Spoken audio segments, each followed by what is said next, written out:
Why are some human life value oriented, whole life friendly advisor agents able to create a space of confidence that sounds like, I know that I know what I know, while others are unsure if what they're recommending is right and it comes across in their voice? Why do some know where to go when they don't know, while others are unsure of where to turn and are unable to prove or disprove their concepts mathematically? And why are some people certain they have a clear path to learn all that they don't know, while others are unwilling to do the work themselves to learn? In this workshop, I'll share the answers to these questions in order to provide you a place where you can go to get the answers. My name is Todd Langford, founder of Truth Concepts, and I've been working with personal finance numbers for over 30 years. Welcome to my Liftoff video workshop. In this first video, you're going to discover a tool for creating the confidence in your voice so that you can say, I know that I know what I know.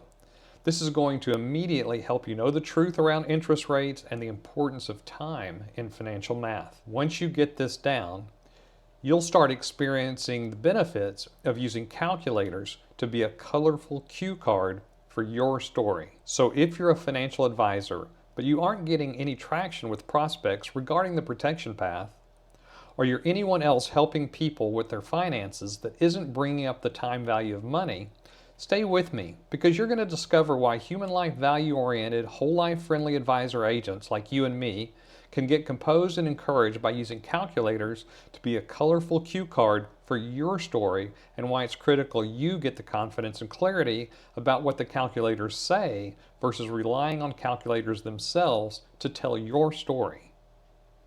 The goal of this workshop is simple: to help you easily see how to introduce the time value of money and the protection path to your prospects, as well as help you know there is a place where you can look up the answers to personal finance questions with confidence. Today, I'll show you the first step by helping you know the truth around interest rates and the importance of time in financial math, so you can have confidence using calculators to be a colorful cue card for your story. And that will give you a greater opportunity to experience the benefits of being able to connect your story to something in the client's life today. Are you ready to make this happen? Before we dig in, I've got to warn you about something critically important. And not paying attention to this virtually guarantees frustration. Right now, you might think you can't do it, can't learn it, it's too confusing, too hard to understand, or you're stuck thinking, I'm just not that smart. But what if it didn't have to be that way? Instead, you let the message in your head be, I can do it. I will learn it and understand it. I want to be efficient. I get that this may be pretty different from what you've heard before about helping people buy whole life and term insurance under the human life value approach. Yet this fundamental shift is one reason why this tool works so well. In fact, you might have already tried to know the truth around interest rates and the importance of time in financial math, and it didn't work out the way you'd hoped. Today, you'll see how to do this in a whole new way. I'm sure you'll agree, trying to always tell the whole truth with numbers is not always as simple as some people make it seem. It comes with its own challenges. Like maybe you have no community or network to practice with or inspire you, or no pathway for continued growth, or even no numerical proof to confirm what you are saying is correct. You wonder, can I really provide you a place where you can look up these answers? If this sounds familiar, I get it. So many of us human life value-oriented, whole life friendly advisor agents have tried the exact same things.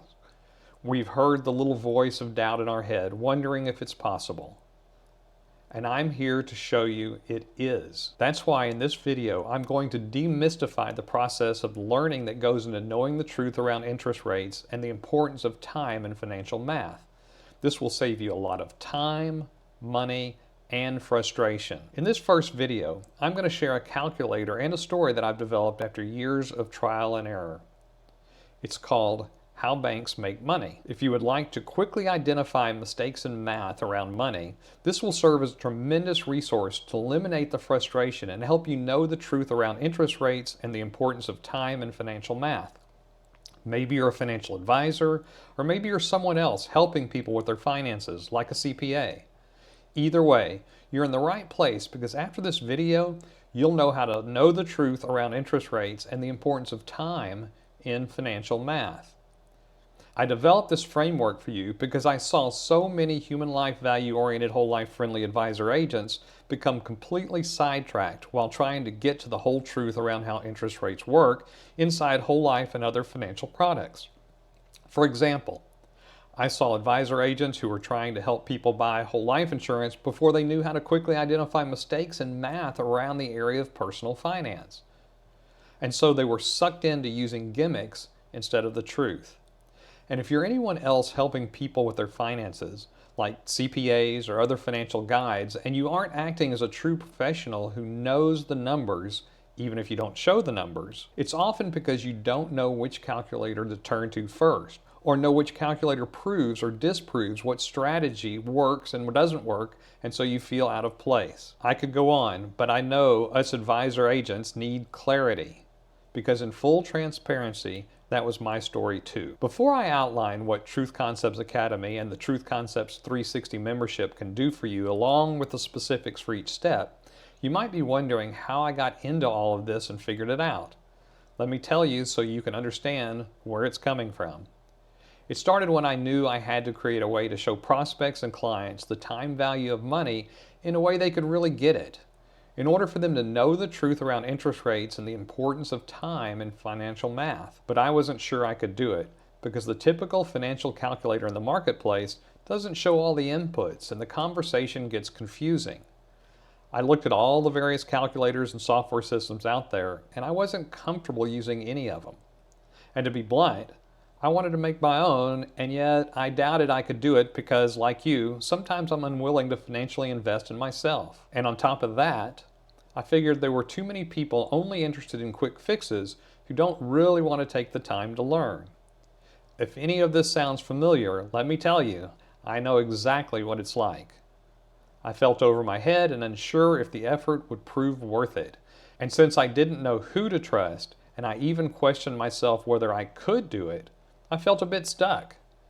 Yet I was tired of spinning my wheels and knew that creating something I could use quickly in front of a client was key to having the confidence and the feeling like I was prepared and really could know the numbers even if I don't show the numbers.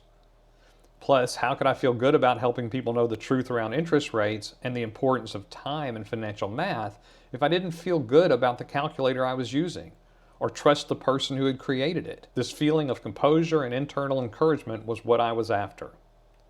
So I set out to find a way to make it happen. Once I got past my own internal objections and began investing in myself, I started seeing massive growth in my confidence and the proficiency in using the calculators as a colorful cue card for my story. I set out to do this and it's happened.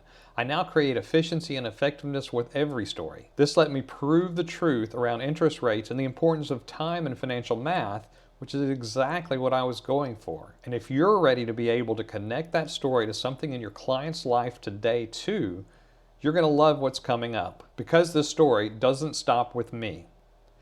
Everything I'm about to share with you is the exact conversation I created to quickly show someone how they can benefit from how banks make money for themselves. More importantly, this means you'll experience the ability to be able to connect that story to something in your client's life today. And that's what I want for you. All human life value oriented, whole life friendly advisor agents could use that, which is why I want to make this easy for you. So coming up, I'll share just how I do it. The purpose of Truth Concepts Academy is to help you quickly know where to go for fast answers so that you can know the truth around interest rates and the importance of time in financial math. So as we go through each part of the tool, I want you to identify obvious areas of opportunity for your current situation. Are you ready? Let's get started. Hello. So today I want to talk about one of the components behind financial math. And there's some confusion, I think, for a lot of people being able to understand this because of the education that we've had. Right? Most people only have linear grade school math. And what happens during that process is it's all about everything in the now. And so you can add stuff together. You can multiply numbers together. You can divide those numbers. But when we get into financial math, there's a component there. There's an additional piece that most people aren't taught. and that is it's time, right? So in financial math, we have to add the element of time, and that's a difficult thing for people to do. It takes a different kind of calculation, one that most people, I would say almost nobody, could do in their head, right? You have to have a financial calculator to be able to add that component. And when people try to just add and subtract interest rates over time, or any number over time, the numbers are going to be wrong. And so I think that works to the advantage of the financial institutions. Financial institutions aren't quick to teach people how that works either. And I think if we have a base of that, we can start to see some opportunities that we could use in our own lives to take advantage of some of the things that the financial institutions are doing. In order to really get the big picture of this, I'm going to go back in time, because I think stories a lot of times help reinforce pieces. And I'm going to look at how banks make money and how they've done it over a particular time frame, just to show two different financial environments and what the impact of interest rates were across those times. Now, understand that this is a very surface level from the standpoint of the way the banks work, and it's surfacey just because the banks have a bigger advantage than we do. They get to use the feds, they get to use lower interest rates. There's a lot of other components in there. So understand that this isn't a deep dive in all the components of how banks make money, but it's an idea of what happens there, how they use dollars, how dollars impact, how interest rates impact that profit, and how we could actually use these strategies in our own lives. So really it's more practical for us. But let's first go back. And if we go back into the 80s, some of you may remember those times, some of you, that may be a pretty big history lesson. But what we saw during those time frames were really high bank rates. We saw CD rates that actually got over 10%. They didn't stay up there very long, but 9% is kind of where CD rates hung for most of the time frame. It went up a little bit, back down, and it's kind of stayed in that range. Even though bank rates had never been there, people kind of decided that this is where they were going to be from now on. It's a pretty short-sighted look, but that's what most people do whenever we see changes in the financial environment. So we saw bank rates at the 9% rate, and we saw consumer debt rates, just normal consumer debt for cars and other things, in the 15% range. When we break this down, the only way to really understand the way interest rates work is to break it down into dollars. And this is the piece that most people don't do or aren't taught to do. So what I'm going to do is I'm going to base it on $100. And so let's say, for instance, that you invested $100 or deposited $100 in a savings account, a CD at a bank, when it was in that environment of paying 9%. Well, they would have to pay you $9 to rent that $100 for a year. So from the standpoint of the bank's cost for money, it would be $9 per 100. So what we're going to do is we're going to look and we're going to put in the present value. We're going to put $9 up there. So yes, they have costs for the fountains, the building, all those other things, but we're going to look at purely the gross profit off the transaction.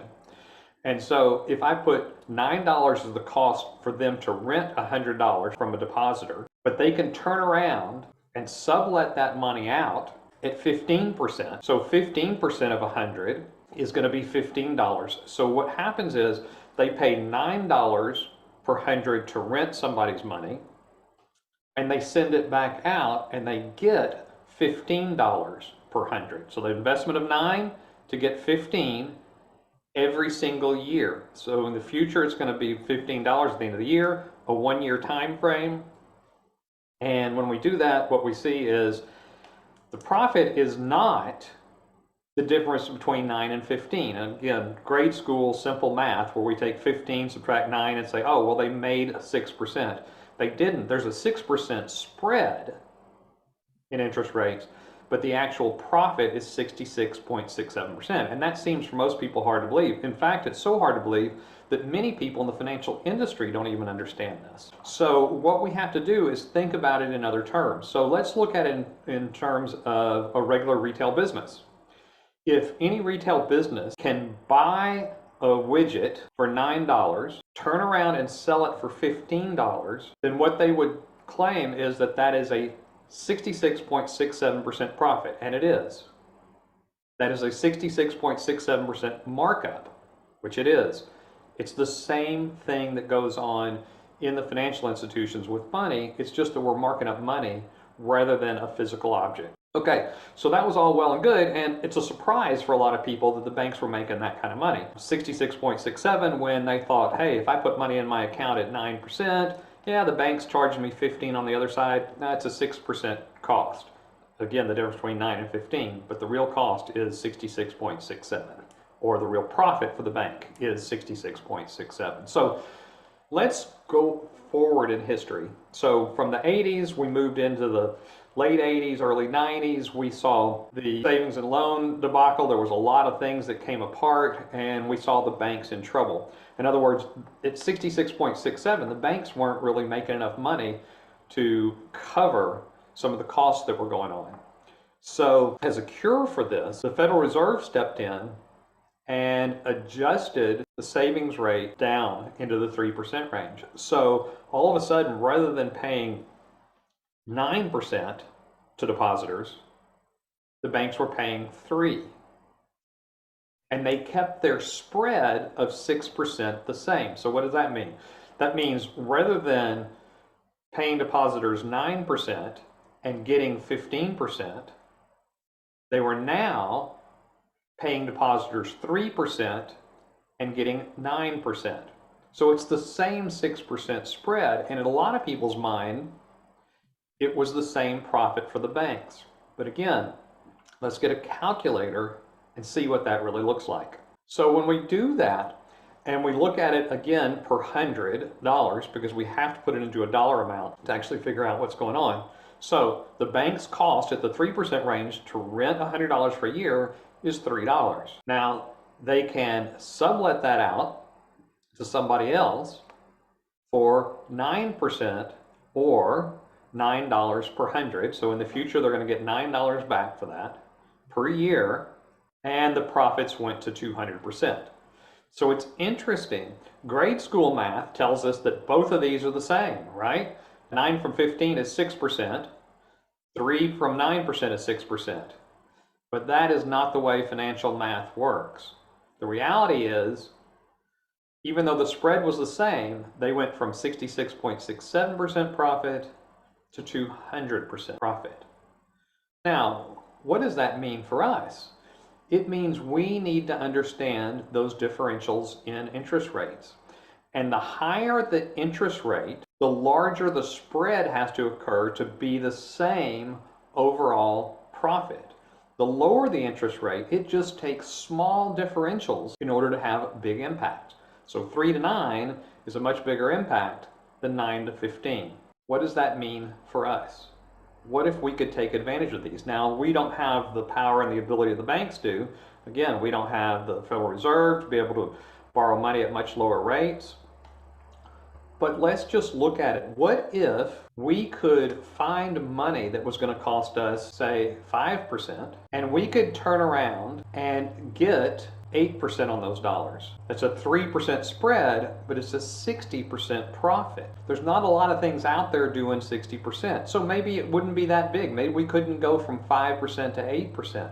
What if we went from 5% to 6%? What most people would call 1%, and say it's not worth a hassle for 1%. No, that's not 1%. That's 20% profit. And if we break it down again into dollars, which is what we have to do, we can see where that differential is. If I could pay $5 to get $6 in a year's time, that's a 20% profit. And so the options there are pretty limitless if we just look for them. We could potentially help a child, grandchild, refinance some credit card debt or other types of loans, maybe at a lower rate, which would give us a tremendous return. So we would all win. The banks would lose out, but I don't think there's a lot of people that care in that scenario. The main thing is that we need to understand how interest rates work, because they are going to be the basis of a lot of things that happen in our lives. And if we can get our head around it, it makes it a lot easier to figure out what's going on and whether a potential opportunity would be a wise one for us to pursue. It'll also play into just about every decision you make around money and understanding those differentials. But time is such a crucial aspect. And for a lot of people, you don't have access to the tools and we rely on other people. So make sure your financial advisor understands how the tools work, how financial math works, and how the element of time plays a huge role in determining what's the best path. Now that you're clear about how to create a quick story to prove the time value of money and opportunity cost, the big question is, how do you prove whole life insurance is a fabulous alternative to cash or bonds? Hands down, this is the most important key to growth for human life value oriented, whole life friendly advisor agents. If you can't prove the internal rate of return, or IRR, on whole life insurance, then you won't be able to speak about it as the amazing alternative to cash and bonds that it is. And without this, it means you'll continue comparing it to investments, which really isn't a valid comparison. What if instead you could use calculators to be a colorful cue card for your story, no matter which financial concept is being discussed? This doesn't mean having to work much harder, it's about working smarter. A way better result for the same amount of effort? It's possible. Now, how do you prove whole life insurance is a more efficient place to store cash? That's exactly what I'll show you in the next video. If you're a financial advisor, this will serve as the foundation for your work so you can see how to demonstrate the internal rate of return on whole life insurance cash value. If you're anyone else helping people with their finances, like CPAs or mortgage brokers, then you'll be able to quickly put this into practice to prove any personal financial concept, numerically or mathematically. Once you know exactly what to do, you'll see it's easy to prove any personal financial concept, and I'll show you how in the next video. Before we go today, I'd love to hear from you. Please tell me a few things. What would life look like if you could create numerical proof quickly? How will life be different when you know the truth around interest rates and the importance of time in financial math? Let me know in the comments below. I'm going to read everyone and I'll respond to as many as I can. If you found this video useful, please share it on Facebook, X, or even by sending a friend the URL to this page. What you've learned here today is a simple process for creating curiosity in your prospects and clients because you can both know and show the numbers. It's a game changer in helping you be confident and prepared, which is a key step along the way to reaching your goal. And when you can know the truth around interest rates and the importance of time in financial math, and more importantly, be able to connect that story to something in your client's life today, you are unstoppable. And what you're learning in this workshop puts you on the right path to get there. Next up, we'll talk about how to prove the rate of return on whole life insurance by following a simple process to help you tell the whole truth numerically. I can't wait to see you in the next video.